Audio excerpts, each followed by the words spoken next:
Managing your money might feel overwhelming, but it doesn't have to be. In fact, financial success comes down to a few simple habits done consistently over time.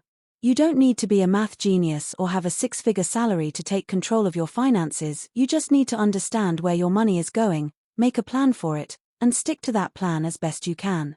In this video, I'm going to share practical, real-world strategies that will help you get out of the paycheck-to-paycheck cycle and build a more secure future.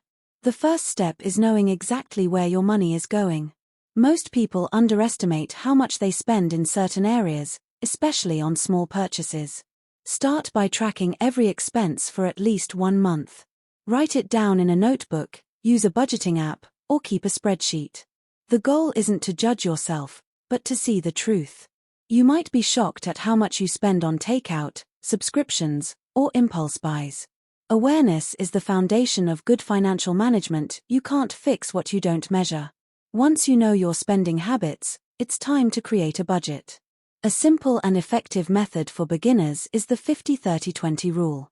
Here's how it works. 50% of your income should go toward needs, things like rent, groceries, transportation, and basic utilities. 30% goes toward wants, dining out, hobbies, travel, entertainment. And the remaining 20% should go toward savings or paying down debt. If your income is tight, you may not be able to hit these exact percentages at first, and that's okay. The goal is to have a plan, even if it's imperfect, and adjust it as your financial situation improves. Budgeting isn't just about limiting your spending, it's about making sure your money is working for you. One of the easiest ways to improve your finances is to identify and cut unnecessary expenses. Take a look at your spending categories and ask yourself, what can I reduce or eliminate without seriously affecting my quality of life? Maybe it's a gym membership you never use, an extra streaming service, or ordering food several times a week. Even small changes, like making coffee at home or switching to a cheaper phone plan, can add up to hundreds or even thousands of dollars a year. Now, one of the most important safety nets you can build for yourself is an emergency fund. This is a separate savings account that you only touch when something unexpected happens, like a car repair, a medical bill, or a sudden loss of income.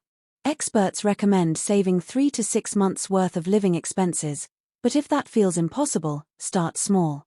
Even $50 a month adds up over time, and having just a few $100s set aside can be the difference between paying cash and going into debt when an emergency strikes. Speaking of debt, if you have high-interest debt, like credit cards, it should be a top priority to pay it off. Interest charges can quietly drain your wealth faster than you can build it. There are 2 popular methods to get out of debt: the snowball method, where you pay off your smallest debt first for quick wins, and the avalanche method, where you target the highest interest debt first to save money in the long run. Pick the one that keeps you motivated and stick with it. Every extra payment you make shortens the life of your debt and frees up more money for your future. Once you've built an emergency fund and started paying down debt, the next step is to automate your finances. Automation takes willpower out of the equation. Set up automatic transfers to your savings account as soon as your paycheck hits. Schedule automatic bill payments to avoid late fees. You can even automate investments into a retirement account or index fund. When saving and paying yourself first happens without you having to think about it, you're far more likely to stay consistent. Eventually, you'll want to start investing to grow your wealth over the long term. The earlier you start, the more time your money has to compound, which means your investments earn returns, and those returns start earning returns themselves. If you're a beginner, start simple. Low-cost index funds or exchange-traded funds, ETFs, are a great way to invest without having to pick individual stocks. You can start with as little as $10 or $20 using fractional share investing. The key is consistency, not timing the market.